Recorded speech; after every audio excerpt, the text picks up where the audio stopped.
Sergey Kovalev said his last fight with Anthony Yarde never hurt him.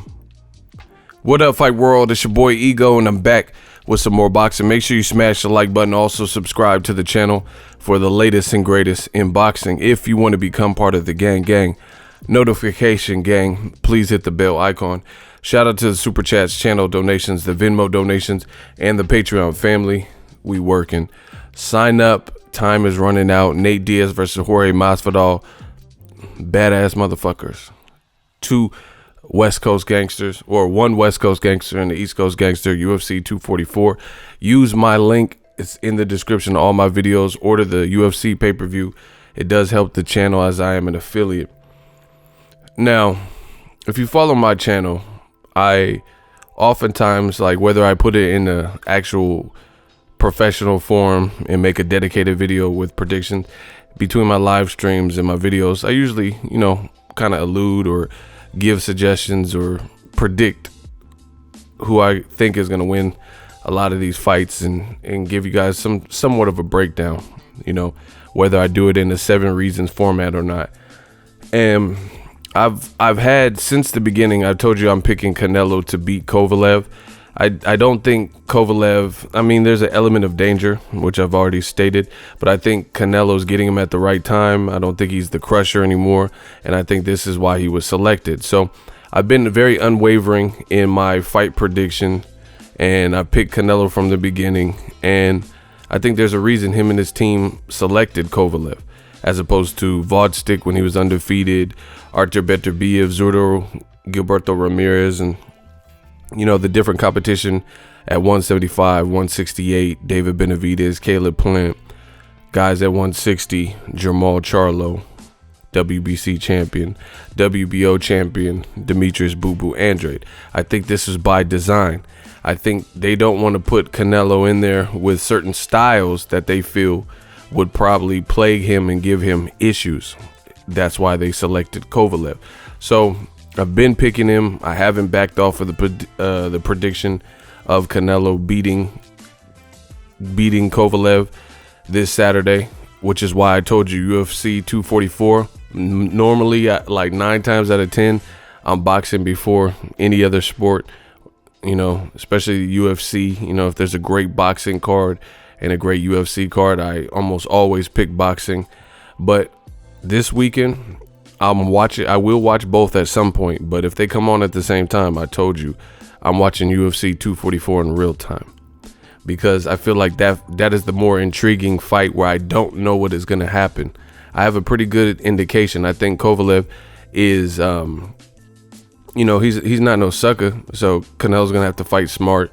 He doesn't want to run out of steam, but they both have stamina issues. That's another reason why I think Canelo would rather fight him than maybe a Charlo, because Charlo hurt Matt Korobov, who gave him a tricky fight, but he hurt him in the final round, the 12th and final round. So he clearly has conditioning to go 12 rounds. He did it and looked well with Brandon Adams. We know Demetrius Andrade can go 12. We know Caleb Plant, David Benavidez just went a decent amount of rounds with Anthony Durrell. So Beterbiev, same thing. So that's another reason he picked someone with an equally shitty gas tank. Now, to what you guys see in the title, there's certain things that happen where you can already have a notion or a thought process, and something happens and it kind of confirms your gut feeling or your intuition, and that just happened. I just watched a video with Sergey Kovalev, and it's an interview, it's fight week. He says that Anthony Yarde never hurt him in their fight, right? He was being asked just various questions, and he said, no, I was never, he said he was never hurt in the fight. So that solidified it for me, guys. I'm picking Canelo for sure, because listen, if I'm going to be wrong, I'm going to be wrong, but I can't rock with somebody who is saying stuff and like it just sounds delusional in that way. I think the world knows that Kovalev was hurt. I think Kovalev knows he was hurt, and I've seen this behavior from Kovalev. He seems kind of like a poor sport. We've seen it with the Andre Ward fight. You know, when the promotion first started for the first fight, he gave Ward a lot of props, said he was a good fighter, but then, you know, it started getting nasty, especially after he lost to Ward. You know, he was living in denial. Like, it was a good fight, you know. I interviewed Ward last week in Reno, and he broke it down. He's like, I argue with Stephen A. Smith all the time because he says, oh, Kovalev beat you. It was a robbery. And he's like, how much did he beat me by? And he's like, 1 round. I had him winning by 1 round, which once again is what I told you. Somebody winning close, like the 3 judges scored it for Andre Ward for 1 round. That's the type of fight that indicates the fight we seen. It was a close fight. You know, the knockdown, 1 knockdown early doesn't end it for you, because Andre Ward put some pep in his step, started releasing vicious body shots and stuff on Kovalev. So it wasn't pivotal at that particular moment, right? So he worked himself into a groove into the fight. You know, I feel like Errol Spence, Sean Porter getting knocked down when he got knocked down was more pivotal, because the fight to that point, Sean Porter was doing good, but it was a dog fight. It was, you know, a battle of attrition. Errol Spence was fighting in the trenches, you know, and then that was the seesaw battle, and then boom, Errol Spence dropped Sean Porter. So that became more pivotal. Or Deontay Wilder versus Tyson Fury, stuff like that, because you got dropped late, and there, you know, it's late in the fight, and there's not many more rounds and stuff, especially the last knockout from Wilder in the 12th. So in my opinion, I think Kovalev sounds very deluded saying he was never hurt by Anthony Yarde. I think it was apparent that he was hurt. And I've seen this before, like I said, in the Andre Ward fight, where he seemed delusional about what happened. Even after, you know, post-fight press conference after the second fight, he got stopped, and he was like, oh yeah, Andre Ward, he's the best dirty fighter that I've ever faced. And, you know, people started booing him. And then after he lost the second fight, he was on TMZ, and Sergey Kovalev said Andre Ward retired to not fight him a 3rd time. Like, he won it. If you have a trilogy with somebody and they already beat you twice in a row, like, why would they be afraid of you if they just, you know, went 22 rounds with you or whatever it was whenever he got stopped in the second fight? You know, so the statements from Kovalev when he says stuff like that is too radical. And please do not come to my channel making a bunch of excuses, talking about it's a language barrier, because this is consistently what the man fans and old media tries to do. When a fighter says something that sounds absolutely asinine or ludicrous, they try to cover for him. You know, oh, he didn't mean it like that. You know, like when he's showing that his kid or whoever that was with the monkey shirt and saying, hey, this is you, Adonis, you big gorilla, you know.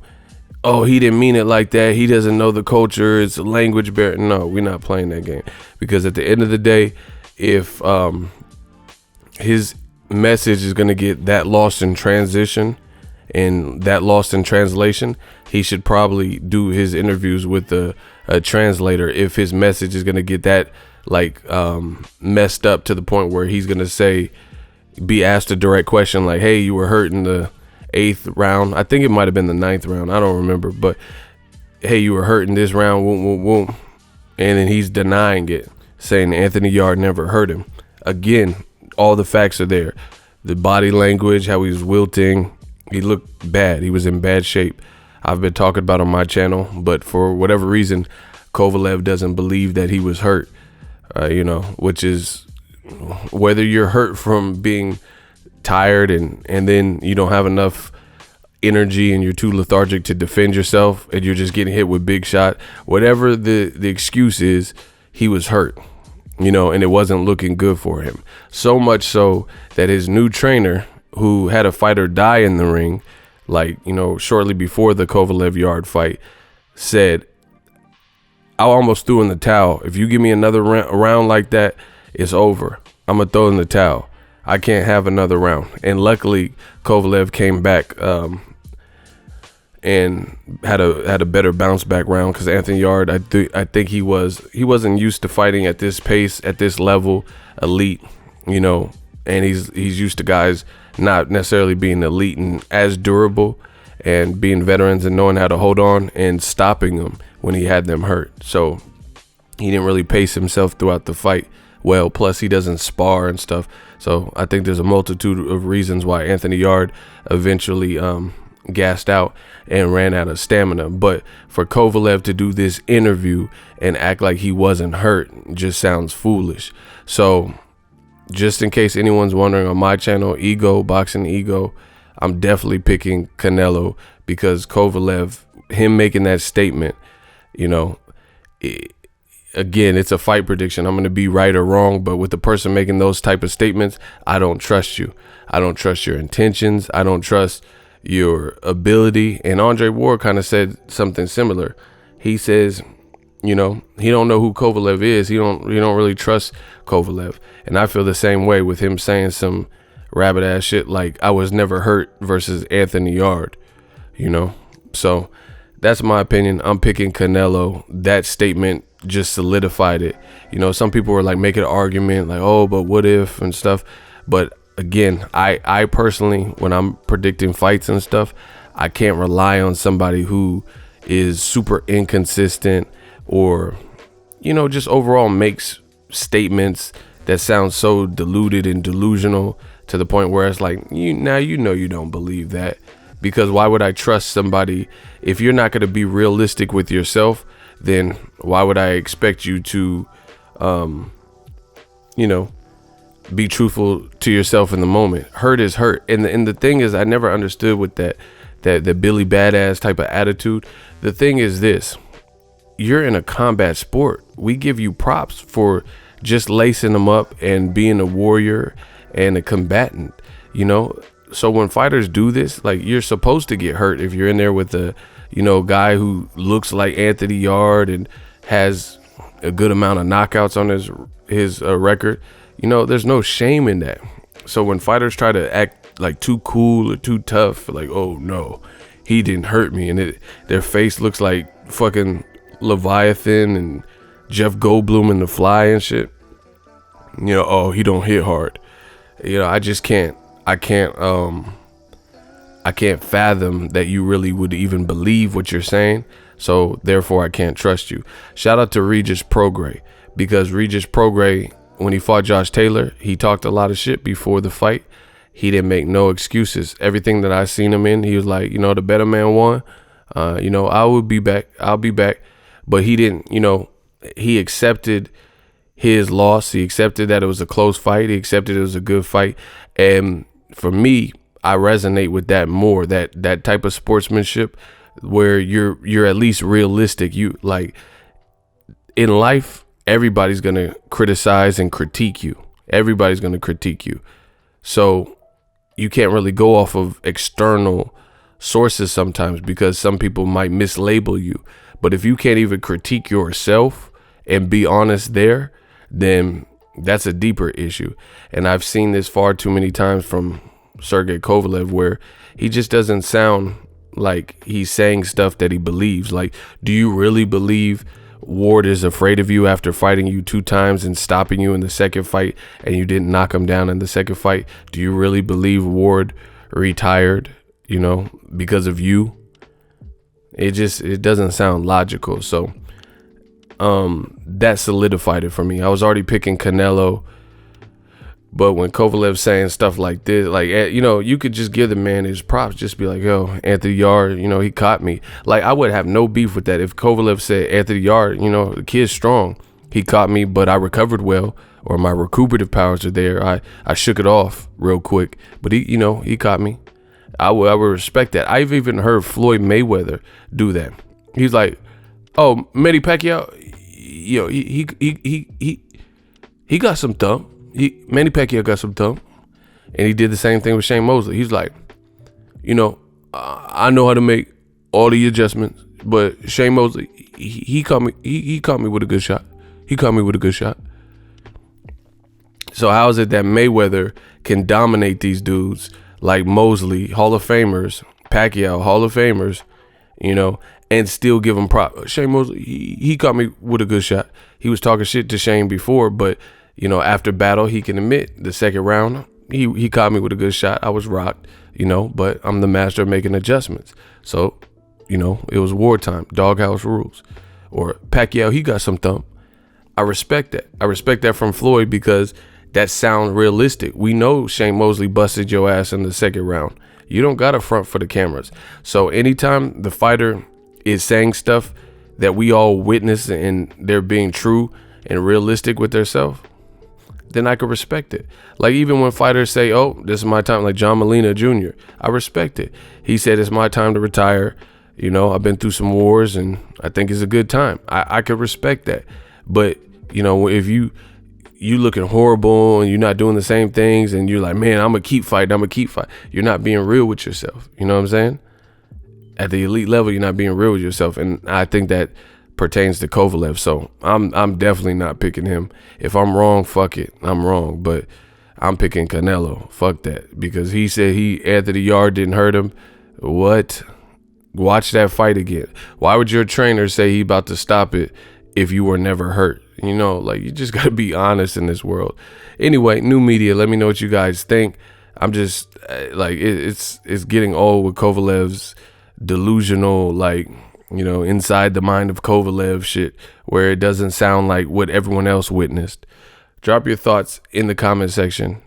We working. So if you enjoyed this video and want more content like this on the channel, you can show your appreciation by going to the PayPal donate button or the YouTube support button, and you can donate any amount that you feel is equivalent to the value of this video. Much more to come. Thank you guys for your support. Boxing Ego, the future of boxing.